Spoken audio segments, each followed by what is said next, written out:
নমস্কাৰ। কথা কাহিনীৰ গল্পকথা শিতানত মই মানৱজ্যোতি কলিতা পুনৰ আপোনালোকৰ ওচৰলৈ আহিছোঁ এটি নতুন গল্পৰ সৈতে। আজি আপোনালোকক মই যিটো গল্প শুনাবলৈ লৈছোঁ সেই গল্পটিৰ নাম হৈছে ৰৈ যোৱা ঘড়ী।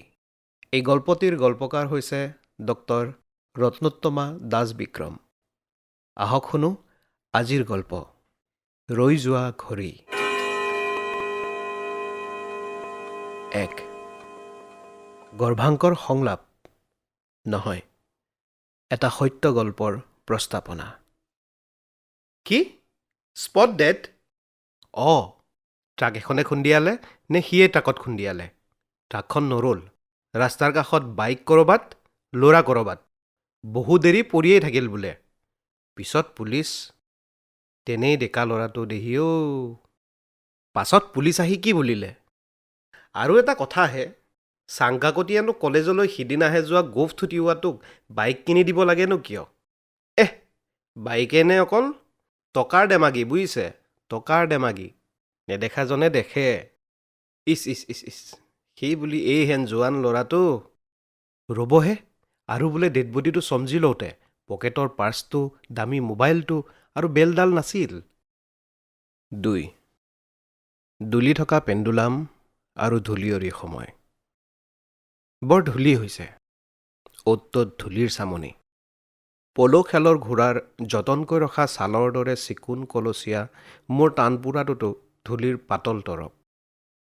শাৰীৰ আঁচলেৰে, দুপাত্তাৰ আগেৰে আহোঁতে যাওঁতে একোবাৰ মচো, হাত বোলাও। তথাপি এইবোৰ ধূলি জমা হৈছে মোৰ আদৰৰ টানপুৰাটোৰ তেল পিছলা গাত। কতদিন ধৰি মোৰ আঙুলিৰ পৰশত প্ৰাণ পাই চালি ধৰা নাই সি। তুমিও যে মা, টানপুৰাটোক ময়ূৰ বুলি সাবটি লোৱা কিয়? ক'লে কোকিল বুলি কোৱা। গান গোৱা চৰাই মৰা নহয়, কুলিহে। নাই, নিহাৰে এনেকৈ নোকোৱাও বহুদিন হ'ল। তাই এনেকৈ ক'লেই যে কোমল হাঁহি এটা বিয়পি পৰি মোৰ মুখখন পোহৰ পোহৰ লাগিছিল, আৰু তাইক সাবটি এটা চুমা দি কৈছিলোঁ, এইজনী মোৰ গান গোৱা চৰাইজনী। নিহাৰে গান নোগোৱা বাৰু কিমান দিন হ'ল? শেষৰবাৰ ক'ত গান গাইছিল তাই? সিহঁতৰ মেডিকেল কলেজৰ ফাংচনত? কেতিয়া? কিমান দিন হ'ল? আজিকালিচোন মোৰ অকণমানি গান গোৱা চৰাইজনীয়ে গুণগুণোৱাও নুশুনো। দিনে দিনে গহীন হৈ গৈ আছে তাই। আৰু অসীম? দিনে দিনে কলৈ গৈ আছে সি? সিদিনা তাৰ পুৰণা কিতাপৰ ৰেকটো চাফা কৰিছিলোঁ। এখন এখনকৈ পুৰণা কিতাপবোৰ চুই চাইছিলোঁ। মোৰ বাবে তাৰ আঙুলিকেইটাৰ সমানেই চিনাকি তাৰ হাতৰ সোঁফালে হালি পৰা আখৰেৰে লিখি থোৱা তাৰ নাম, কিতাপ কিনাৰ তাৰিখ, দুই এঠাইত সৰুকৈ লিখি ৰখা মোৰ সি মতা নামটো। মোৰ মুখত হাঁহিৰ এটা সৰু ঢৌ উঠি ওঠেৰে বাগৰি যাবলৈ ধৰোঁতেই অসীম সোমাই আহিছিল আৰু চিঞৰ বাখৰ লগাইছিল, কি কৰিছা এইবোৰ? ইচ গোটেই ধূলি। নিজে কিয় কৰিব লাগে এই বাজে কামবোৰ? তোমাৰো যে কাম, এই পুৰণা কিতাপ সোপা। মোৰ ক'বৰ মন গৈছিল, তাক দেখুৱাবৰ মন গৈছিল। চোৱা, এখন হাক্সলিৰ দ্য ব্ৰেভ নিউ ৱৰ্ল্ড। তুমি মোক নিহাৰ অহাৰো বহু আগতেই দিছিলা। আৰু এইখন চোৱা, আৰু এইফালে এইখন চোৱা, এইখন মই তোমাক। নাই, নক'লোঁ। একো দেখুৱাবৰ মন নগ'ল। মগজুৰ কোনোবাখিনিত টক টককৈ খুন্দিয়াই থাকিল এটা এটা শব্দ, পুৰণা কিতাপ সোপা, বাজে কামবোৰ, বাজে কাম। শব্দটোৰ এই অস্বস্তিকৰ দোলন বন্ধ হৈ যোৱা হ'লে, ভেলচিটি শূন্য হৈ গ'লেহে এটা পেণ্ডুলামৰ অচিলেশ্যন বন্ধ হয়। মোৰ মগজুত বাৰম্বাৰ খুন্দিয়াই থকা এটা মাত্ৰ শব্দৰ তীব্ৰতা আৰু তাৰ বেগ, তাৰ ভেলচিটি ইমান বেছি, ইমান শক্তিশালী। তাৰ দোলন কাল কি অনন্তকাল জুৰি থাকিব?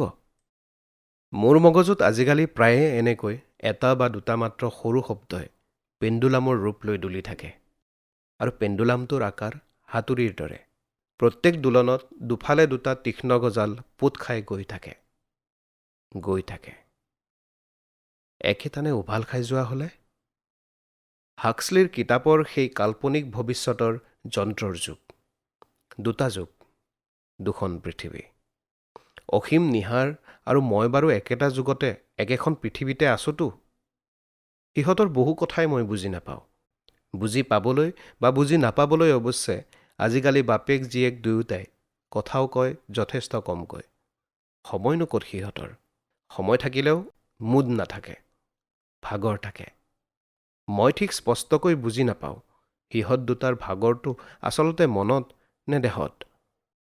নিহাৰ অহাৰো বহু আগতে অসীমে দিয়া হাক্সলিৰ কিতাপখন সিদিনা ছাইৰঙী চৰাই এজনী হৈ গধুৰ ডেউকা কোবাই মোৰ সন্মুখেৰে ধপধপাই উৰি যোৱা যেন লাগিছিল। পিছে পিছে যেন উৰি গৈছিল এজাক ছাইৰঙী অচিন চৰাই। সৌখন চেচেৰ কবিতা, মই অসীমক দিয়া প্ৰথম উপহাৰ। সৌকেইডাল অসীমৰ তুলিকা, সৌটো নিহাৰৰ প্ৰথমটো টুপি, অসীমে ৰাখি থোৱা। আৰু সেয়াচোন মোৰ আদৰৰ ময়ূৰ পক্ষীটো। তাৰ বৰ্ণাঢ্য চালিৰ সকলো অপূৰ্ব পাখি ছাইৰঙী হৈ গৈছে আৰু সিও ধপধপাই উৰি গৈছে ছাইৰঙী চৰাইজাকৰ লগত। চৰাইজাকৰ গাৰ পৰা কুকুহা উৰিছে। মোৰ আশে পাশে ধূলি আৰু ধূলি। বৰ ধূলি হৈছে, বৰ ধূলি হৈছে, য'তে ত'তে ধূলিৰ চামনি। অসীম আৰু মোৰ বিচনাখনতো ধূলিয়ে চাদৰ পৰা নাইতো। লেঠাৰিকৈ দুটাকৈ ক্লাছত চিঞৰি ডিঙি শুকোৱাৰ ভাৱটো ভুৰুংকৈ উৰা মাৰিল। কাপোৰ সলোৱাৰ খেয়াল নহ'ল। তেনেকৈয়ে চিধা গৈ শোৱনি কোঠা পালোগৈ। হাতেৰে বিচনা চাদৰখন বাৰে বাৰে চুই চালোঁ। নীলাত বগা বগা ফুল থকা ধুনীয়া বিচনা চাদৰখন পিট পিটকৈ চাই চুই মই থিৰাং কৰিব পৰা নাই। ধূলি নাইতো। আহল বহল ডাঙৰ বিচনা চাদৰখন মই আজৰি টানি আনিলোঁ আৰু উদ্ভ্ৰান্তৰ দৰে জোকাৰিবলৈ ধৰিলোঁ। হঠাৎ থলৰকৈ মজিয়াত ছিটিকি পৰিল অসীমৰ মেডিকেল জাৰ্নেল এখন। কালি ৰাতি বেডছাইড লেম্প জ্বলাই অসীমে পঢ়ি থকা জাৰ্নেলখন। সিটো আজিকালি অন্য কিতাপ পঢ়িবলৈ সময়েই নাপায়। হঠাতে খেয়াল হ'ল, কালি ৰাতি সি বহু দেৰিলৈকে সাৰে আছিল নেকি? কি কৰি আছিল সি? Medical journal. মোৰ চিলমিল টোপনিয়ে অলস কৰি অনা মোৰ মুখখনলৈ সি চাইছিল নেকি? গালে মুখে পৰি থকা চুলিকেইডাল আঁতৰাই দিছিল নেকি? দিছিল নেকি? মোৰ ঠিক মনত পৰা নাই। দিয়া নাছিল চাগে। লাইটটো হাত মেলি অফ কৰি ডিঙিলৈকে কাপোৰখন টানি সি শুই গৈছিল চাগে। পুৱাতে তাৰ ডিউটি। মই বাৰু তাতে শুই আছিলোঁনে? তাতে? তাৰ কাষতে? আচ্ছা, কি ৰান্ধিছিলোঁ যোৱা নিশাৰ সাজত? মুৰ্গীৰ মাংস? হয়। অসীম আৰু নিহাৰ দুয়োটাৰে প্ৰিয় লোকেল চিকেনৰ জালুক দি ৰন্ধা জোল। সিহঁত দুয়োটাৰে প্ৰিয় ঠেং দুটা সদায়ে সিহঁতৰ বাটিত দিওঁ। কালিও দিছিলোঁ। স্পষ্টকৈ মনত পৰিল। কালি ৰাতি খোৱা মেজত বহি মুৰ্গীৰ ঠেং চোবাই চোবাই সিহঁতে পাতি গৈছিল কোনোবা পেচেণ্টৰ কি হৈ এক্সপায়াৰ হ'ল সেইবোৰ কথা। কোনোবা এগৰাকী মহিলাৰ বোলে তেজ গৈ গৈ ডোঙা পাতিছিল হস্পিটেলৰ বগা মাৰ্বলৰ মজিয়াত আৰু তেওঁৰ মৃত্যু হৈছিল মূলতঃ তেজৰ অভাৱত। সময়মতে তেজ আহি নাপালে। অসীমে নিস্পৃহভাৱে মন্তব্য দিছিল চৰকাৰী মেডিকেল কলেজৰ ওপৰত। আৰু নিহাৰে? আৰু তাৰপিছত পাপা লণ্ড্ৰীত দিয়াৰ পিছতো মোৰ এপ্ৰন আৰু চুৰিদাৰযোৰৰ পৰা দাগবোৰ নগ'ল। এপ্ৰনটো বাৰু মাৰ গুলি, কিন্তু মোৰ ধুনীয়া চুৰিদাৰযোৰ কিহে যে পাইছিল সিদিনা মোক নতুন চুৰিদাৰযোৰ পিন্ধি যাবলৈ। সেইযোৰ জানা পাপা? মোৰ মূৰটো আচন্দ্ৰাই ধৰিছিল। খোৱা মেজৰ মুৰ্গীৰ জোলৰ বাতিবোৰত যেন তেজ আৰু তেজ। অসীম আৰু নিহাৰে মুৰ্গীৰ ঠেং চোবাই চোবাই পাতি গৈছিল কিছুমান কেছৰ কথা। ৰোগী মানুহ নহয়, কেছ। একোটা কেছ। শব্দবোৰে কোবাবলৈ ধৰিছিল মোৰ মগজুৰ দুফালে পোত খাই গৈ থকা গজাল দুটাৰ মূৰত। ঘন ঘনকৈ দুলি আছিল হাতুৰিৰ দৰে পেণ্ডুলাম এটা। তেতিয়া কেইটা বাজিছিল? নিশা 10, 11। বাহিৰত আন্ধাৰ। ভিতৰত? সন্মুখৰ দেৱালখনৰ ঘড়ীটোলৈ চাইছিলোঁ। কি সময় চলি আছিল জানিবলৈ। সময় গৈ আছিলতো। কোনোবা বাকপটু মেডিকেল ৰিপ্ৰেজেণ্টেটিভৰ উপঢৌকন এই ধুনীয়া দেৱাল ঘড়ীটোচোন মই বেলেগকৈ দেখিলোঁ। ঘড়ীটো বেঁকা, চেপেটা আৰু দীঘল হৈ গৈ আছে, ঠিক যেন ছালভাডৰ ডালিৰ পেইণ্টিঙৰ পৰা উঠি অহা এটা ঘড়ী। মই ভাত খাবলৈ এৰি কিমান দেৰি ঘড়ীটোলৈ চাই আছিলোঁ নাজানো। বৰ বেছি নেকি? নিহাৰ আৰু অসীম ব্যস্ত হৈ উঠিছিল যে। ইহঁত দুটা মোক লৈ বৰ অলপতে ব্যস্ত হৈ উঠে যেতিয়া মই মোক লৈ ব্যস্ত হোৱাৰ কোনো প্ৰয়োজন অনুভৱ নকৰোঁ। বাৰে বাৰে পেণ্ডুলামৰ দৰে দুলি আছিল কিছুমান প্ৰশ্ন। নাই, সিহঁতক সোধা নাছিলোঁ। পেচেণ্ট এক্সপায়াৰ হ'লে তোমালোকৰ একো অনুভৱ নহয়? তোমালোকৰ হাতৰ মুঠিত কাৰোবাৰ হাতৰ নাড়ী বন্ধ হৈ যোৱাৰ সময়ত তোমালোকৰ একোৱেই অনুভৱ নহয়? অলপো একো নালাগে? একোৱেই নালাগে? যোৱা ৰাতি আধা ভাত খোৱাকৈ মই উঠি আহিছিলোঁ। অসীম কেতিয়া শুইছিল মই নাজানো। নিহাৰে পঢ়ি আছিল নে মই নাজানো। মোৰ চিলমিল টোপনিয়ে অলস কৰি অনা মোৰ মুখখনলৈ সি চাইছিল নেকি? গালে মুখে পৰি থকা চুলিকেইডাল সি আঁতৰাই দিছিল নেকি? গাৰ কাপোৰখন ঠিক কৰি দিছিল জানো? আকৌ এবাৰ বিচনা চাদৰখন জোৰেৰে জোকাৰি দি মই সেইখন পাৰিবলৈ ধৰিলোঁ। আৰে, এইখন কি? ফটো? ক'ৰ পৰা পৰিল? অসীমৰ মেডিকেল জাৰ্নেলখনৰ ভিতৰৰ পৰা, নে অসীমৰ গাৰুৰ কাষত আছিল? বিচনাখন জোকাৰোতে পৰিল।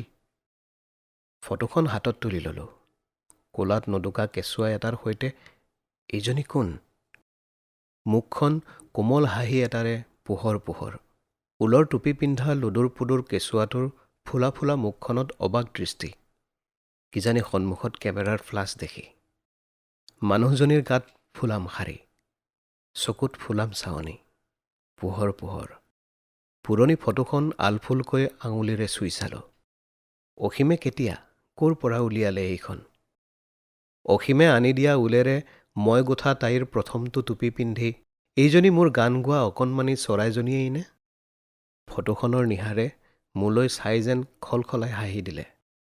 এইজনী নিহাৰে তেতিয়া কলকলাবলৈহে পাৰে, আৰু পাৰে হিকটি উঠি যোৱাকৈ খলখলাই হাঁহিব।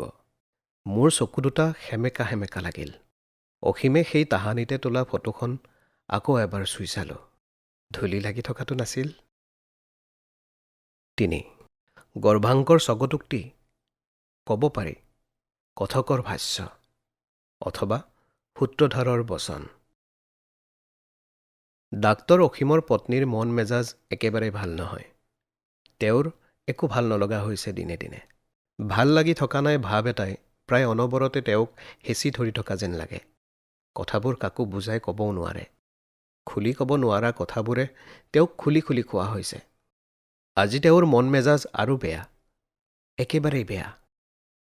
কাৰণটো হ'ল এই, চাংকাকতিৰ ডেকা পুতেকটোৰ এক্সিডেণ্ট হ'ল। Spot dead. যুৱক পুত্ৰ, একমাত্ৰ পুত্ৰ। চাংকাকতিৰ ঘৰখন ঘৰ হৈ থকা নাই। চুবুৰীটোত আলোচনাৰ শেহতীয়া বিষয় এই এক্সিডেণ্টটো।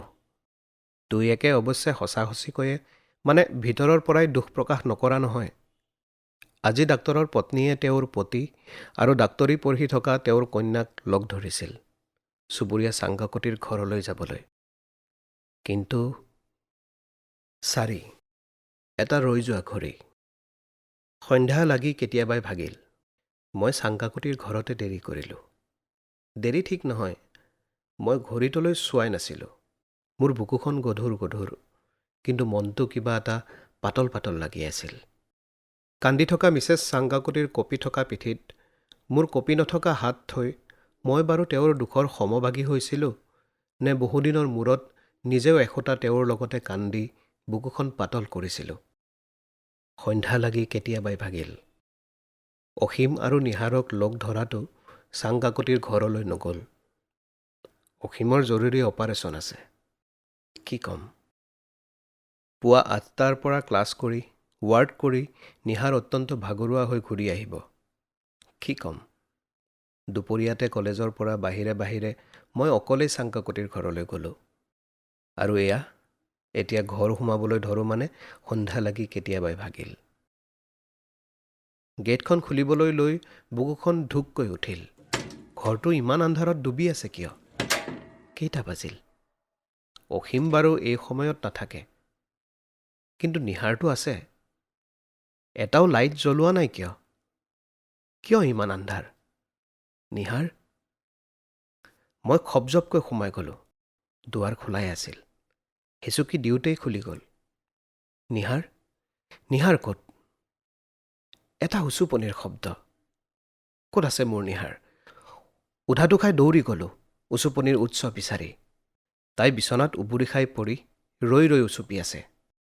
এইবাৰ লাহে লাহে আগবাঢ়ি গৈ তাইৰ ওচৰতে বহি তাইৰ আউল বাউল কেঁকোৰা চুলিকোছাত হাত বুলাই দিলোঁ। একেদৰেই ৰৈ ৰৈ তাই উচুপি থাকিল। তাইৰ পিঠিখন উচুপনিৰ লগে লগে উঠা নমা কৰি থাকিল। মই তাইৰ পিঠিত হাত থলোঁ। কি হ'ল মাজনী? এইবাৰ তাইৰ উচুপনি বেছি হৈ হৈ তাই ফুকাৰি ফুকাৰি কান্দিবলৈ ধৰিলে। তাই মৰি থাকিল মা। নিহাৰে মোৰ কোলাত মুখখন গুজি দিলে। কোন? একেবাৰে অকণমানি ছোৱালী এজনী মা। নিহাৰ আকৌ এবাৰ কান্দোনত ভাগি পৰিল। তেজেৰে লুতুৰি পুতুৰি তাইৰ সৰু গাটো। মা, মা, 5 বছৰ মানুহ হোৱা নাছিল চাগে তাইৰ। হস্পিটাললৈ লৈ আনিছিল তাইক দৌৰাদৌৰিকৈ।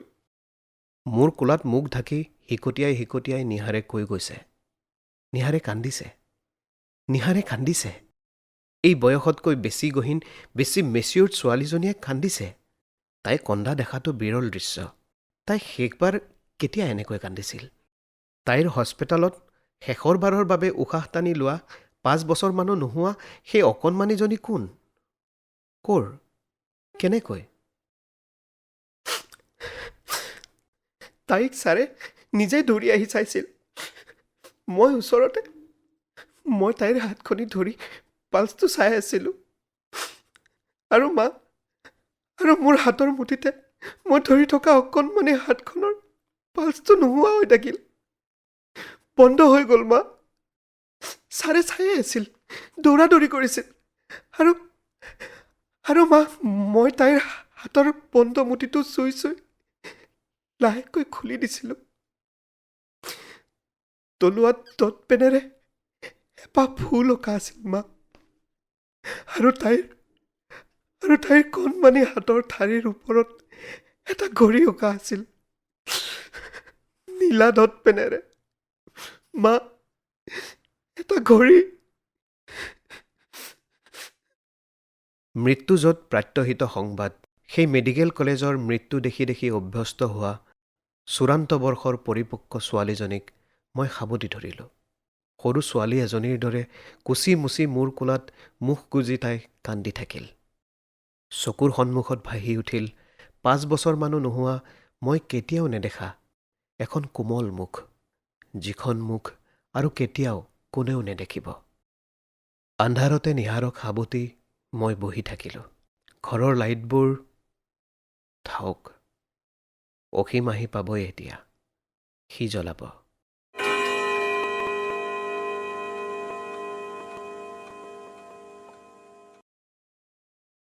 ইমানপৰে আপোনালোকে শুনি আছিল গল্পকথা শিতানৰ আজিৰ গল্প ৰৈ যোৱা ঘড়ী। গল্পকাৰ ডক্টৰ ৰত্নোত্তমা দাস বিক্ৰম। আশা কৰোঁ গল্পটি শুনি আপোনালোকে নিশ্চয় ভাল পালে। আপোনালোকৰ মতামত, দিহা পৰামৰ্শ আমাক নিশ্চয় জনাবলৈ নাপাহৰিব। পৰৱৰ্তী খণ্ডত পুনৰ লগ পাম এটি নতুন গল্পৰ সৈতে। তেতিয়ালৈকে মই মানৱজ্যোতি কলিতাই আপোনালোকৰ পৰা বিদায় লৈছোঁ।